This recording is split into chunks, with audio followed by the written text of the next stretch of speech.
Vijayawada కేసర toll gate వద్ద క్రమక్రమంగా వాహనాల రద్దీ పెరుగుతుంది.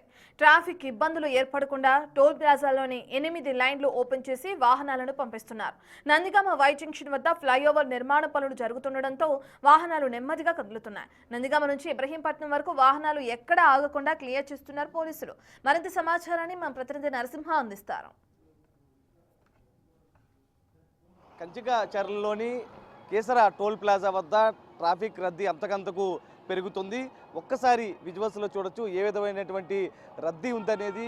క్రమంగా పెరుగుతున్న క్రమంలో కూడా పోలీసులు అలర్ట్ అయ్యారు. ఎక్కడెక్కడ డ్రోన్తో కూడా మొత్తం ఈ పరిస్థితిని అంచనా వేస్తున్నారు. ఇప్పటివరకు సాధారణంగా 6 లైన్ ఉండేది, కానీ రద్దీ అంతకంతకు పెరుగుతున్న క్రమంలో కూడా వచ్చినటువంటి వెహికల్ని వచ్చినట్లు కూడా పంపించే విధంగా కూడా 8 లైన్లను చేశారు. ప్రస్తుతం చూడొచ్చు విజయవాడ నుంచి హైదరాబాద్ వస్తున్నటువంటి లైన్ కూడా కేవలం ఈ మార్గం ద్వారానే హైదరాబాద్ నుంచి వెళ్ళే వాహనాలకు 2 లైన్లు ఇవ్వడం జరిగింది. ప్రస్తుతం ఇటువైపు 6 లైన్లు ఇవ్వడం జరిగింది. అవతల వైపు కూడా ఏదైతే ఒక సర్వీస్ రోడ్డును కూడా కేవలం అటు హైదరాబాద్ నుంచి వచ్చే వెహికల్ కోసమే అటు ఇవ్వడం జరిగింది. ప్రస్తుతం వస్తున్నటువంటి ప్రతి వెహికల్కి సంబంధించి వచ్చినట్టుగా పంపించే విధంగా కూడా పోలీసులు మొత్తం రోడ్ల మీదే గస్తీ కాస్తున్నటువంటి ప్రస్తుతం మనం విజువల్స్లో చూడొచ్చు. ఏ వెహికల్ ఎక్కడ ఆగకుండా కూడా పైనుంచి ఏదైతే అటు వై జంక్షన్ వద్ద కొంత ట్రాఫిక్ అవుతుంది. ఆ క్రమంలో కూడా ఎందుకంటే అక్కడ ఫ్లైఓవర్ నిర్మాణం పనులు జరుగుతున్న నేపథ్యంలో కొంత స్లోగా అక్కడ ఉన్న నేపథ్యంలో అక్కడి నుంచి కూడా త్వరితగతిన పంపించే విధంగా నేరుగా టోల్ ప్లాజా కేసర టోల్ ప్లాజా దాటే విధంగా కూడా పోలీసులు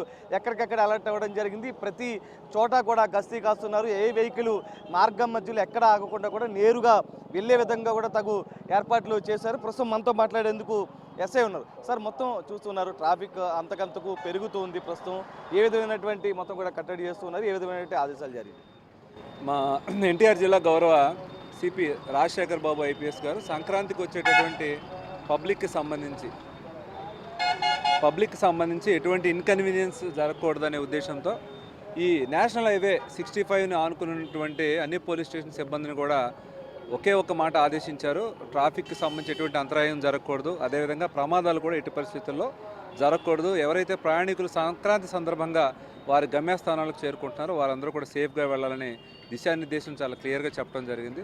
ఈ నేపథ్యంలోనే పోలీస్ బందోబస్తు ప్రతి టోల్గేట్ దగ్గర చిల్లకల్లు మరియు కేసర, అలాగే ఎక్కడైతే యాక్సిడెంట్ ప్రోన్ ఏరియాస్ ఉంటాయో వాటన్ని చోట్ల కూడా పోలీస్ సిబ్బందిని సఫిషియెంట్గా పెట్టి ప్రమాదాలు జరగకుండా వారి యొక్క ప్రయాణం గమ్యస్థానాన్ని చేరుకునే సుగమంగా వెళ్ళేదానికి అనుకువగా ఉండే విధంగా ఏర్పాట్లు చేస్తున్నారు. అదే క్రమంలో భాగంగా మేము కూడా ఈరోజు ఇక్కడ బందోబస్తు నిర్వహిస్తూ ఉన్నాం. ప్రమాదాలు జరగకుండా వెహికల్స్ ఏమన్నా కూడా మనకి ఎక్కువ ఆగిపోయే పరిస్థితి ఉన్నా ఎక్స్ట్రా 2 లైన్స్ కూడా ఓపెన్ చేయించడం జరిగింది. సో ప్రస్తుతానికైతే పీస్ఫుల్గానే పబ్లిక్ వారి గమ్యస్థానంలో చేరుకుంటున్నారు. ఒకసారి విజువల్స్లో చూడొచ్చు ఏదైతే నందిగామ నుంచి వై జంక్షన్ నుంచి వస్తున్న క్రమంలో కూడా అక్కడ కొంత ఫ్లైఓవర్ వర్క్ జరుగుతుంది. దాని నిమిత్తం సర్వీస్ రోడ్ నుంచి డైవర్షన్ చేసిన నేపథ్యంలో కొంత స్లోగా రన్ అవుతుంది. కానీ అక్కడి నుంచి నేరుగా వచ్చిన తర్వాత ఎక్కడా కూడా ఆగకుండా మొత్తం ఇక్కడి నుంచి కేసర టోల్గేట్ వద్దకు వస్తారు. కేసర టోల్గేట్ వద్దకు వచ్చిన తర్వాత ఒకదాని తర్వాత ఒకటి అంటే ఒక లైన్ నిండుకుంటే కనుక మరొక లైన్లోకి పంపించి దాంతోపాటు దాదాపు 6 లైన్లు అక్కడ ఏర్పాటు చేయడం జరిగింది. అవి కనుక నిండిపోతే కనుక మరో 2 లైన్లు ఇక్కడ అదనంగా పంపించడం కూడా జరుగుతుంది. దీని తర్వాత ఏదైతే పరిటాల దగ్గర కొంత ట్రాఫిక్ సంబంధించి కొంత రోడ్డు ప్రమాదం డైవర్షన్ ఉంది కాబట్టి అక్కడ కొంత ఇబ్బందికర వాతావరణం ఉంటుంది. అక్కడ ఏమైనా ఇబ్బంది తలెత్తితే మాత్రం అక్కడ కూడా ట్రాఫిక్ అటు పోలీసులను కూడా అక్కడ అరేంజ్ చేయడం జరిగింది. దాని తర్వాత ఇబ్రహీంపట్నం మీదుగా కూడా గొల్లపూడి అటు ఏలూరు వెళ్ళే వాళ్ళని అటు వెస్ట్ బైపాస్ ఎక్కించే విధంగా కూడా తగు పోలీసులు ఎక్కడికక్కడ క్లీన్గా ఎవరికి ఎటువంటి ప్రమాదం జరగకుండా ఎటువంటి ఇబ్బంది తలెత్తకుండా సాఫీగా సజావుగా వెళ్ళే విధంగా కూడా పోలీసులు పూర్తి కసరత్తు అయితే చేశారు. ఎక్కడికక్కడ అటు డ్రోన్ ద్వారా పర్యవేక్షిస్తున్నారు, సీసీ కెమెరాల ద్వారా పర్యవేక్షిస్తున్నారు. ఎక్కడైనా ట్రాఫిక్ ఆగిందా, లేకపోతే ఎంతమంది వెహికల్స్ పైనుంచి వస్తున్నాయి, దాన్ని ఏ మార్గం నుంచి పంపించాలి, ఇలా ప్రతిదీ కూడా క్లియర్ కట్గా పంపించే విధంగా కూడా తగు ఏర్పాట్లు అయితే చేయడం జరిగింది. ప్రధానంగా ఇప్పటి వరకు కూడా దాదాపు 50,000 పైగా వాహనాలు వెళ్ళాయి. దాంతోపాటు ఇంకొక 20,000 వాహనాలు వస్తున్నట్లుగా సమాచారం వచ్చింది. ఆ నేపథ్యంలోనే వచ్చినటువంటి వాహనాలను వచ్చినట్లుగా నేరుగా కూడా తమ గమ్యస్థానాలు పంపించే విధంగా కూడా పోలీసు అధికారులు అయితే పూర్తిగా అన్ని ఏర్పాట్లు చేసినటువంటి పరిస్థితి అయితే కనిపిస్తుంది. ప్రస్తుతం టోల్గేట్ల వద్ద ఏదైతే క్రమక్రమంగా పెరుగుతున్నటువంటి పరిస్థితి అయితే కనిపిస్తుంది. సాయితో నరసింహ, బిగ్ టీవీ, కేసర టోల్గేట్.